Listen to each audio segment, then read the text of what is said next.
معزز خواتین و حضرات، ماہ ربیع الاول وہ عظیم ماہ ہے جس میں امام الانبیاء، حبیب کبریا، فخر موجودات، باعث تخلیق کائنات حضرت محمد مصطفیٰ صلی اللہ علیہ وآلہ وسلم کی ولادت باسعادت ہوئی۔ آپ صلی اللہ علیہ وآلہ وسلم تمام جہانوں کے لیے رحمت بن کر آئے اور آپ علیہ السلام کے وجود مسعود سے پوری دنیا میں نور حق پھیلا اور کفر و باطل کی تاریکیاں چھٹ گئیں۔ یہی وہ دور تھا جب جہالت عام تھی، عدل و انصاف ناپید تھا، انس، پیار اور محبت نام کی کوئی چیز نہ تھی۔ حضرت عمر بن قتیبہ رضی اللہ تعالی عنہ سے مروی ہے کہ میں نے اپنے والد سے جو سنا، جو بڑے عالم تھے، فرماتے ہیں حضرت آمنہ رضی اللہ تعالی عنہما کے ہاں ولادت باسعادت کا وقت قریب آیا تو اللہ تعالیٰ نے فرشتوں سے فرمایا کہ تمام آسمانوں اور جنتوں کے دروازے کھول دو۔ اس روز سورج کو عظیم نور پہنایا گیا اور اللہ تعالیٰ نے دنیا بھر کی عورتوں کے لیے یہ مقدر کر دیا کہ وہ حضور صلی اللہ علیہ وآلہ وسلم کی برکت سے لڑکے جنے۔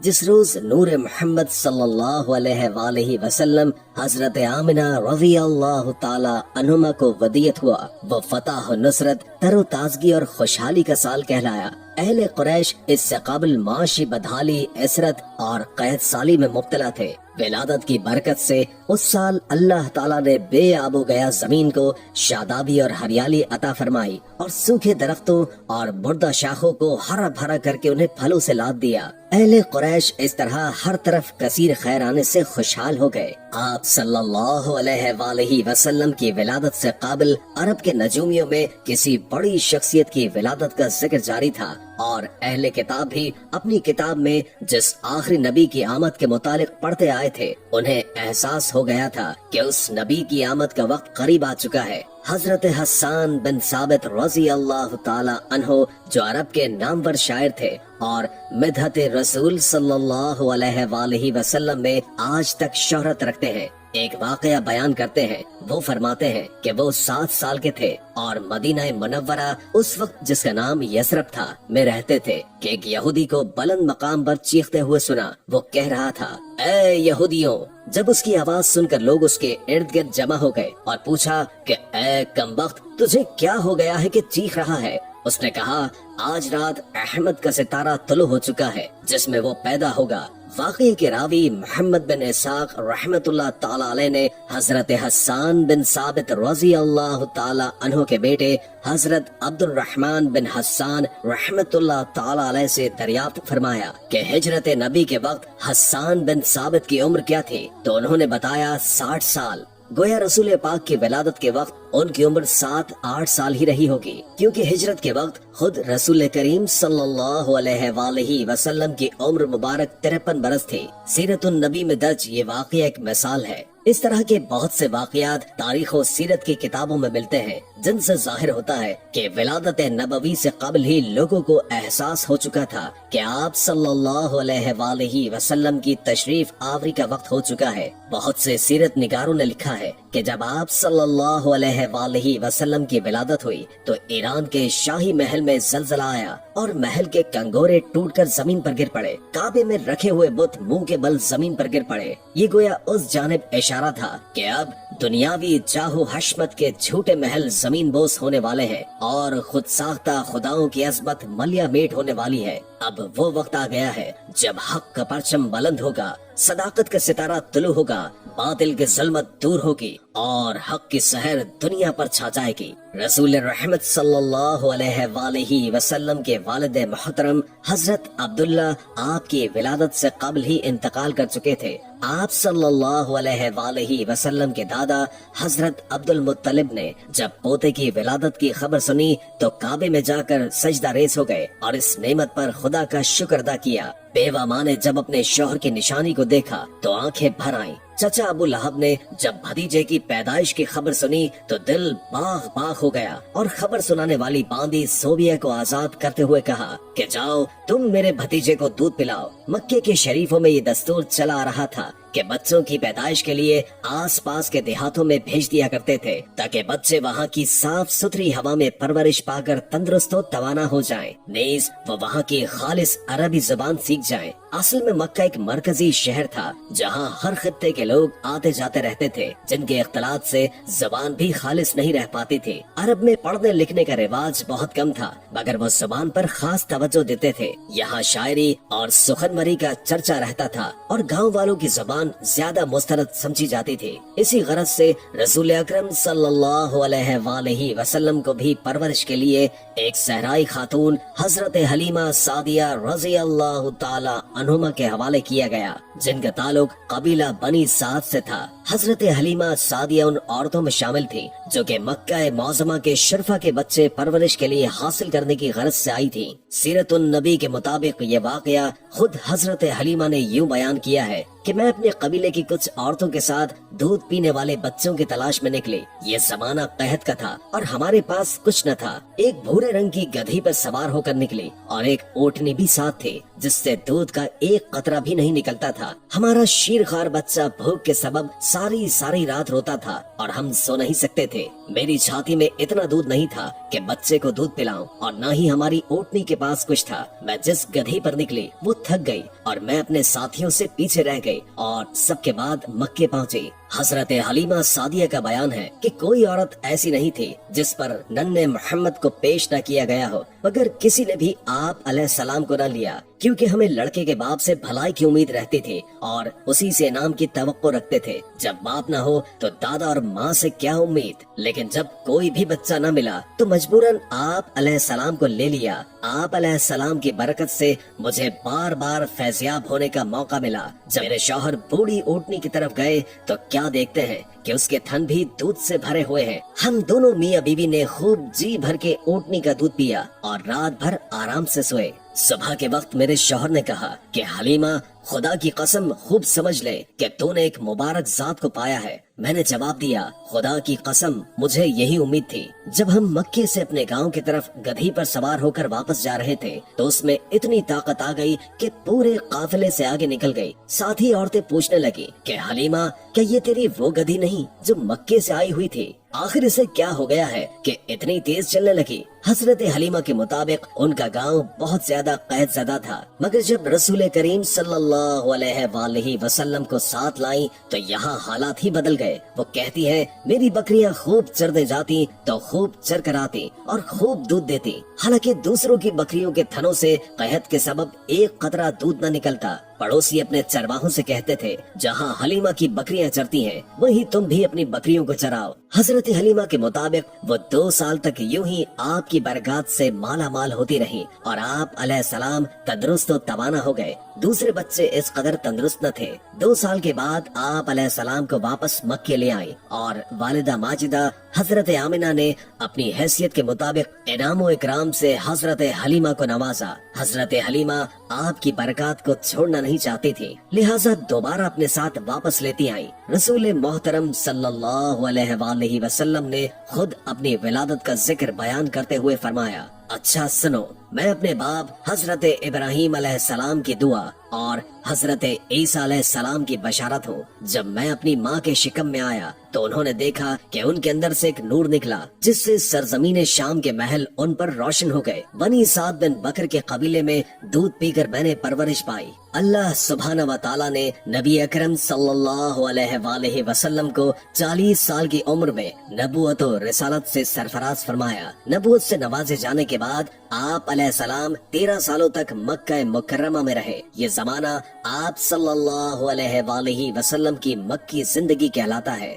आप सल्लल्लाहु अलैहि वसल्लम ने मक्की जिंदगी में 3 सालों तक खुफिया तौर पर अपने करीबी लोगों के सामने इस्लाम पेश किया। फिर आप सल्लल्लाहु अलैहि वसल्लम ने 10 साल खुल्लम खुल्ला इशाअत इस्लाम का काम किया। इसके बाद आप यसरब हिजरत कर गए। इशाअत इस्लाम की वजह से कुफ्फार मक्का आप सल्लल्लाहु अलैहि वसल्लम के जानी दुश्मन हो गए। जो लोग आप सल्लल्लाहु अलैहि वसल्लम के दस्ते हक परस्पर इस्लाम की बैत करते रहे और इस्लाम की शुआएं फैलती रही, कुफ्फार व मुशरिकीन के गैज़ व गज़ब में इजाफा होता चला गया। वो मुसलमान जो कुछ हैसियत रखते थे या उनका कोई हामी व मददगार था, उन पर कुफ्फार व मुशरिकीन अपने गुस्से और जुल्म व जोर का इजहार करने से कासिर व आजिज थे। मगर वो मुसलमान जो गरीब व नादार थे, जिनका कोई भी हामी व मददगार नहीं था और न वो खुद कोई खानदानी और कबायली हैसियत रखते थे, उन पर कुफ्फार व मुशरिकीन ने जुल्म व सितम का लामुतनाही सिलसिला शुरू कर दिया।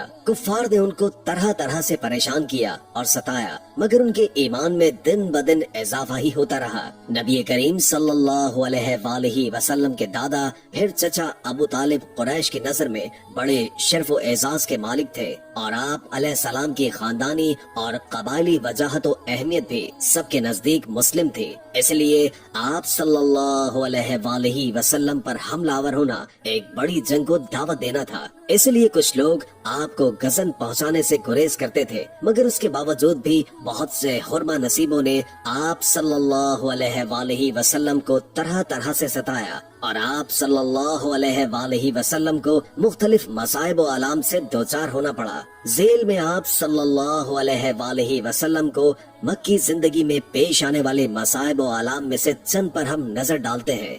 साहिर व काहिन। जब तक नबी करीम सल्लल्लाहु अलैहि वसल्लम ने अपनी नबुवत और रिसालत का ऐलान नहीं किया था, उस वक्त आप मक्के में एक अक्ल दानिश्वर, अमीनो सादिक और अच्छे इंसान से जाने जाते थे। जब आपने अपनी नबुवत का ऐलान किया तो लोगों ने आप सल्लल्लाहु अलैहि वसल्लम को जादू और काहिनो साहिर जैसे मायूब लक़ब से मशहूर करने की कोशिश की, ताकि लोग आपके करीब न आए और आपकी बात न सुने। मगर अल्लाह ने जिनके दिलों को ईमान की रोशनी से मुनव्वर करने का फैसला कर लिया था, उन हजरात को इसका कोई असर नहीं हुआ, बल्कि तकलीफ व मशक्कत बर्दाश्त करके आप सल्लल्लाहु अलैहि वसल्लम के पास तशरीफ लाते थे और जलवाए अनवार और रब्बानी से अपने क़ुलूब को मुनव्वर करके जाते थे। नबी अकरम सल्लल्लाहु अलैहि वसल्लम जैसा काबिल और लायक इंसान, जिसने कभी किसी गैर मुनासिब काम का इर्तिकाब नहीं किया, लोगों के साथ शबो शितम से कोई बात नहीं की और किसी बड़े और छोटे के एहतराम में कोई कसर नहीं उठा रखा,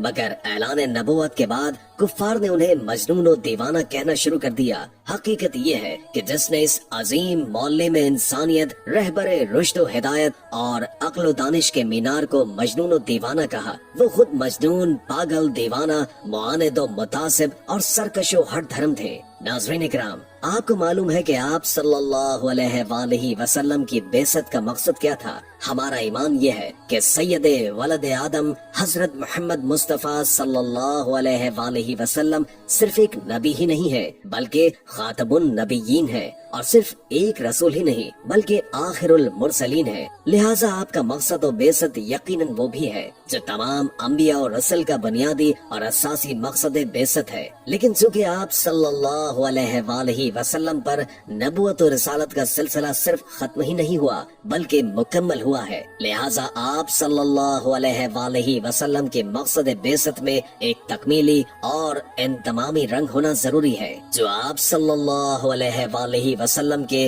मबाउल इम्तियाज हो और तमाम अंबिया और रसूलों की मुकद्दस जमात में आप सल्लल्लाहु अलैहि वसल्लम का मुनफरिद मकाम व इम्तियाजी मर्तबा वाज़े हो जाए। इस्लाम का पूरा कसर ईमान की बुनियाद पर कायम है और ईमान चंद ऐसे मावराई हकाइक को मानने का नाम है जिनकी रसाई हवा से जाहिरी के जरिए मुमकिन नहीं, बल्कि उन तक रसाई किसी दर्जे में सिर्फ अक्ल और वजदान की कुव्वतों को बरूए कार लाकर हो सकती है। अगर इन उमूर को तीन बड़े हिस्सों में जमा किया जाए तो वो ईमानियात सलासा की शक्ल इख्तियार करते हैं, यानी ईमान बिल्लाह या तौहीद, ईमान बिल आखिर या ईमान बिल मियाद और ईमान बिल रिसालत और नबुवत। इन सब पर ईमान लाना इस्लाम में दाखिले के लिए बहुत जरूरी है और इस्लाम में दाखिल होने के बाद इसके अहकामात को जानकर इस पर अमल करना और अल्लाह के हबीब सल्लल्लाहु अलैहि वसल्लम की बेसत के मकासद को समझकर उनके मुताबिक जिंदगी गुजारना। नबी करीम सल्लल्लाहु अलैहि वसल्लम की बेसत का मकसद दीगर अंबिया कराम अलैहिस्सलाम की तरह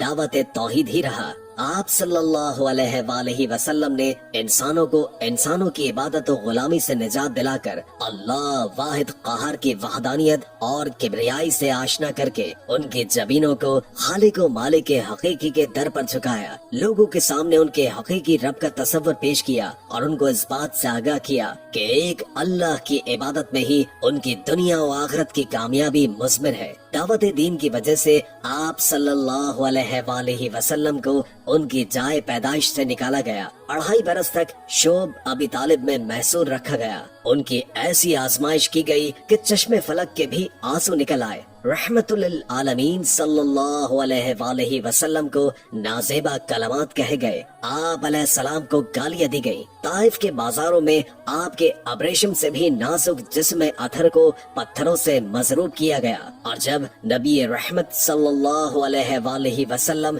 ایک لمحے کے لیے کسی درخت کے سائے تلے آرام کے لیے رکتے تو آوارگان طائف پھر جسم اطہر کو تختہ مشق و ستم بنانے لگتے۔ غیر اللہ کی نفی اور بت پرستی کے خلاف اعلان بغاوت کرنے اور دعوت الحق دینے کی وجہ سے آپ علیہ السلام کے اعضاء اور رفقا کرام کو وحشت ناک مصائب کی پھٹی میں جھونکا گیا۔ دعوت دین میں آپ صلی اللہ علیہ وآلہ وسلم کو انتہائی اندھوناک اور صبر آزما اذیتوں کا سامنا کرنا پڑا، اور ایسی اذیتیں جن کے محض تصور سے ہی انسان کا دل کانپ اٹھتا ہے۔ آپ صلی اللہ علیہ وآلہ وسلم جس مقصد کے لیے کائنات میں نبی و رسول بنا کر بھیجے گئے، آپ علیہ السلام نے اس فریضہ نبوت کو کما حق ادا کیا اور عرب میں چراغ توحید کو روشن کیا، اور تمام عرب کے دل میں توحید جب رچ بس گئی تو اللہ کے حکم سے رفیق اعلیٰ سے جا ملے، دن و رات گردش کرتے رہے، آبادیاں بڑھتی رہیں، اور تدریج بتدریج لوگوں کے دل میں ایک اللہ کا تصور تو باقی رہا،